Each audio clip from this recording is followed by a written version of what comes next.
to the Neurodiverse podcast, the podcast that delves into the rich tapestry of neurodiversity. I'm your host, Chaquita Niamke. As a parent and advocate within the neurodiverse community, I'm thrilled to bring you stories that illuminate the unique journey each family undertakes. In the neurodiverse experience, we embark on heartfelt conversations with extraordinary individuals, sharing their triumphs, navigating challenges, and discovering profound lessons.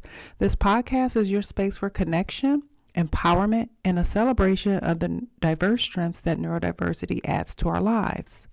Whether you're a parent seeking insights, an ally eager to learn, or just someone curious about the beautiful spectrum of the human experience, join me as we explore the neurodiverse experience together. Here, every story is a beacon of light on this remarkable journey. Today's guest is Terese Ortiz, who is a mother of three, with two of her children being neurodiverse.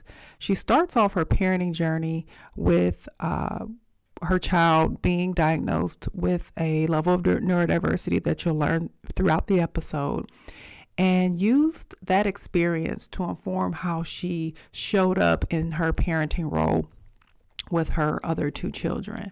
She talks about how she navigated challenges with the school, within her family, and how she chooses to look at the experience of neurodiversity in a positive and quote unquote weird way.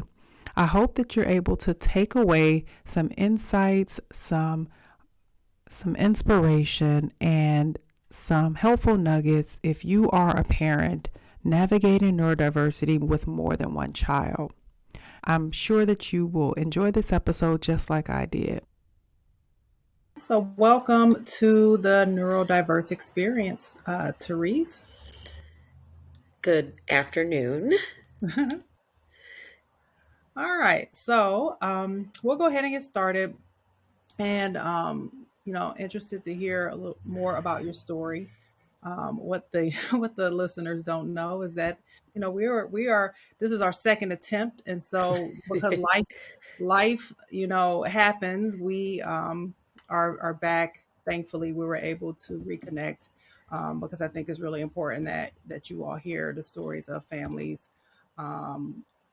that are going through this and growing through this and living through, just some of the challenges that come along, but also some of the triumphs. And so we're going to get into Teresa's story. So if you can, Teresa, can you share a bit about yourself and your family and how the journey of parenting neurodiverse children began for you?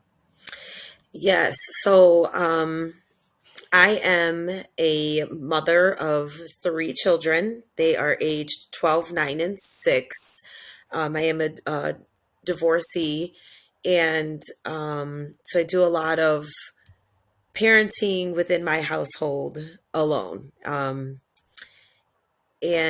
my oldest son, his name is Raymond. He was diagnosed with being on autism spectrum disorder around the age of 4. And this came about when he was in the preschool Head Start program. The teachers within his classrooms noticed some of his behaviors that were sometimes they labeled it as disruptive within the classroom, or his fixation of things. And so my ex-husband and myself, we went through CMSD, which is the Cleveland Municipal School District special ed department, and had him observed. And then we also did some testing. It was during that time that, he was diagnosed with being on the higher end, which would have been Asperger's. Mm-hmm. So the struggles within the classroom of the social aspect of playing with his peers, working with his peers, being very, very, very fixated on whatever his topic of choice was, and not being willing to break away from that. And so we then formed a few behavioral plans, had him put on an IEP, and just began learning how to navigate him Mhm. and his needs in the Right. classroom and at home. Um, and then with my youngest, Robert, he is 6. He has been experiencing some, I guess you would call it disruptive behaviors within the classroom, um, very similar to things that Raymond was displaying around the same age. Okay. Um, and with the work of our therapist, or the children's therapist, and also observations from his preschool teachers, um, right now the therapist is like preliminary. He is diagnosing Robert with ADHD and ODD, which oppositional defiance disorder. And so that is another journey in itself, Mm-hmm. learning to navigate Robert and how to work through these. Because a lot of things went kind of unseen or unnoticed by myself and my ex-husband, because we're just like, these are little kids, they're little boys, they're going Mm-hmm. to be rambunctious, they're going to, not give 100% focus, or like with Raymond, he just loves trains, he's really into trains, or he Right. really loves dinosaurs, like what's the big deal? Mm-hmm. So, and just navigating through learning them, I mean, everyone's an individual regardless, but seeing these more significant differences and learning how to um, celebrate these differences with them, and even teaching family to, like, okay, so he likes to talk about dinosaurs all the time, like, don't Right. don't knock him for it, like this is his Right. thing, like embrace it, let him teach you about the new dinosaur he learned about today. So that's where things began, is probably about 6 or 7 years ago with Raymond. And, Melanie right now has, has not, um, has not been, diagnosed with anything. So, Okay. she's that middle child, the only girl. And, with her, she's been a blessing to both of her brothers. She engages with them, and she takes in all of their, uh, like with Raymond, takes in all of his knowledge and will learn about all the dinosaurs that he wants to teach her about, and all of the Awesome. countries and things that he chooses to learn about. She will sit there and learn about it all, and it's great. She's wonderful. That's awesome.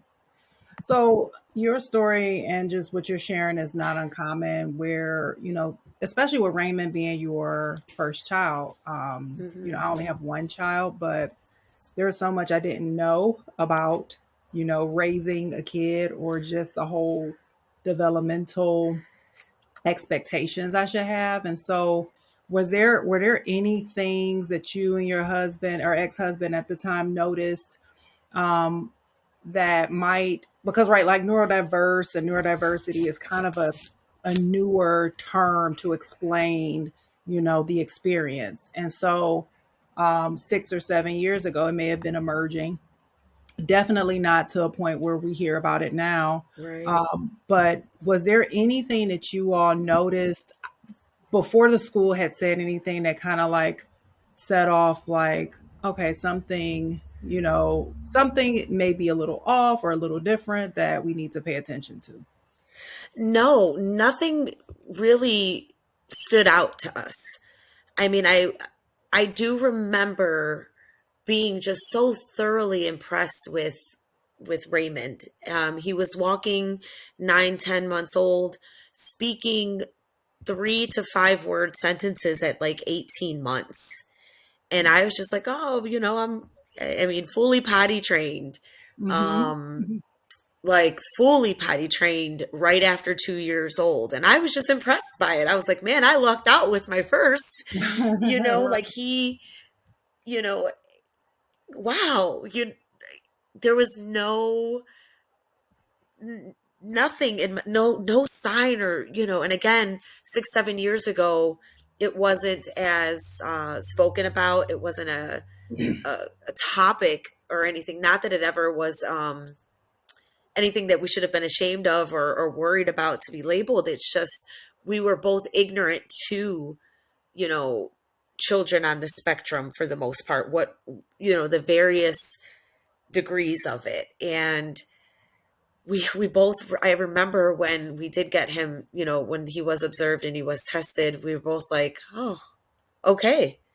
And as we learned more, we were just like, well, that makes sense when he was talking to us before he was 2.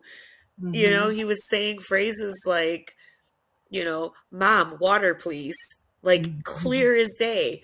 Or um, my sister would help us out a lot with childcare, and she would put on Dinosaur Train, which was a PBS show.